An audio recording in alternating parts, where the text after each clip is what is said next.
Tere tulemast! Kuule, mis sa ütleksid, kui ma väidan, et see, kuidas sa maailma näed, on tegelikult täiesti vale? Just nii, täna võtame ette Henry Bergsoni loomingulise evolutsiooni. See on raamat, see keerab pea peale põhimõtteliselt kõik, mida sa arvasid reaalsuse kohta teadvat.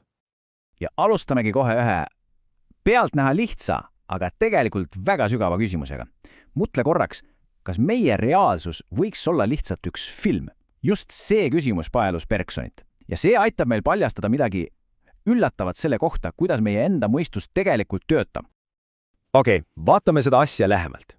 Bergson kasutas üht geniaalset analoogiat. Kujuta ette vana filmiprojektorit. See tekitab liikumisillusiooni, eks ole? Näidates meile lihtsalt hästi kiiresti üksteise järel paika seisavaid pilte. Ja Bergson ütlebki, et meie intellekt teeb täpselt seda sama.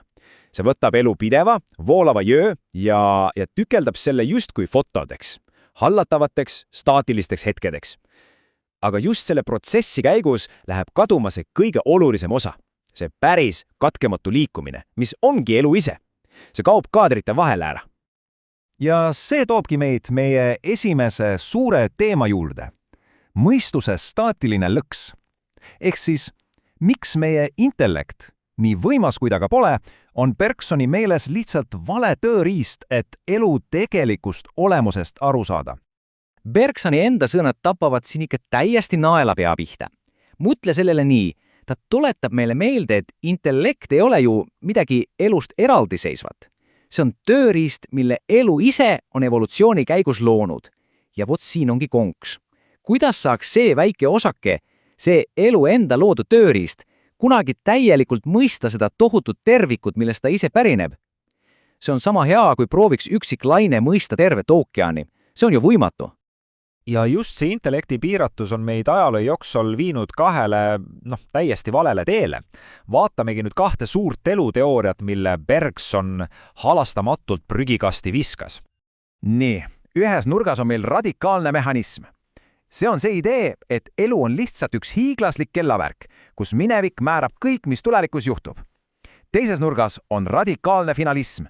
See on mõte, et elu on nagu ette kirjutatud näidend, mis liigub vääramatult mingi kindla lõppeesmärgi poole. Kuigi need tunduvad täiesti vastandlikud, on neil tegelikult üks ühine ja täiesti saatuslik viga. Mõlema teooria jaoks on aeg, täiesti kasutu. See ei loo mitte midagi uut. Ja siin ongi kogu asja tuum. Kui kõik on juba ette antud, olgu see siis mineviku poolt paika pandud või tuleviku poolt ette määratud, siis pole ju ruumi mitte millelegi uuele.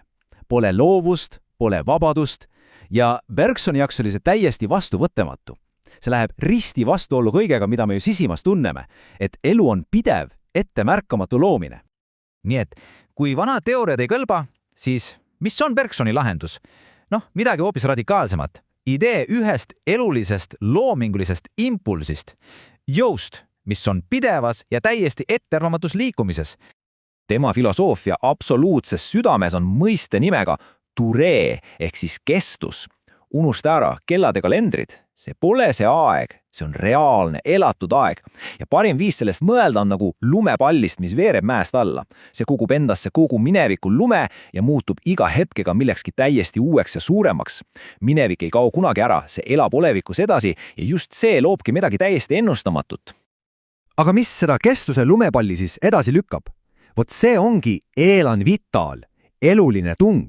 Ja see pole mingi väline eesmärk, mis meid tõmbab. Ei, see on sisemine, lausa plahvatuslik jõud elu enda südames.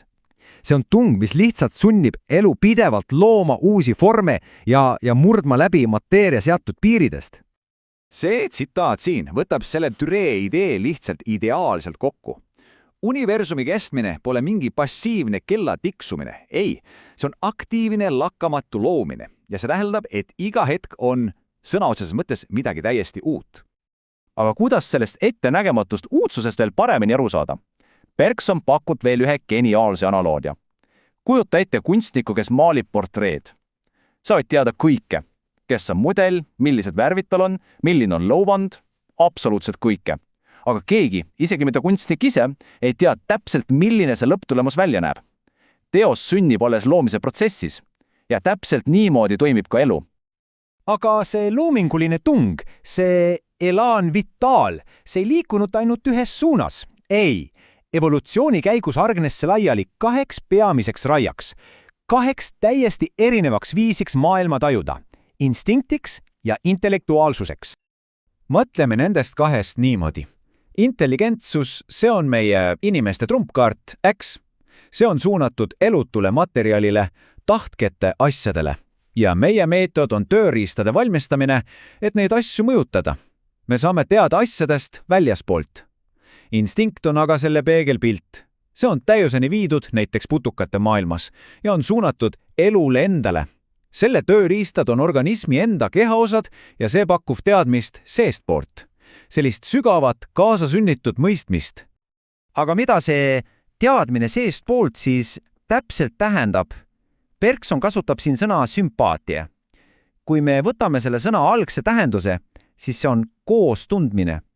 See ei ole mingi analüüs, see on vahetu sisemine side, peaaegu nagu loomal oleks mingi otseühendus oma eesmärgiga.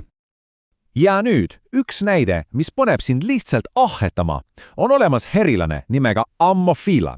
See, mida ta oma röövikust ohvriga teeb, on midagi täiesti uskumatut. See on nagu täiuslik kirurgiline operatsioon. Ta halvab ohvri täpselt 9 nõelatorgega, otse närvikeskustesse. Ja tulemus, ohver jääb ellu, aga on täiesti liikumisviimetu. Ideaalne värske toit herilase järglastele.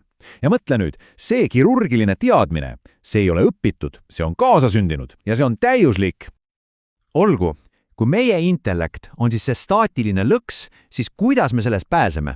Kuidas me saaksime näha elu nii, nagu Bergson seda kirjeldas? Noh, esimene ja kõige olulisem samm on lihtsalt tunnistada oma tööriista piire. Meie intellekt on uskumatult võimas, aga see on spetsialiseerunud elutule materjalile, tahketele asjadele. Püüda sellega mõista elu voolavat olemust, see on sama kui proovida jõevoolu mõõta joonlauaga. See on lihtsalt vale vahend vales kohas. Bergsoni vastus sellele on intuitsioon. Ja tähelepanu, see ei ole lihtsalt mingi suvaline kõhutunne. Ei, tema jaoks on see teadlik, lausa distsiplineeritud pingutus, et mõelda end tagasi elu enda voolu sisse. See on katse kogeda reaalsust, otse ilma selle intellekti moonutava filtrita, mis meil pidavalt ees on.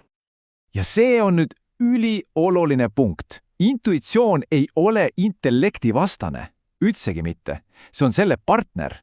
Bergson ei öelnud kunagi, et visake loogika minema. Ta ütles, et me peame loogikat täiendama intuitsiooniga.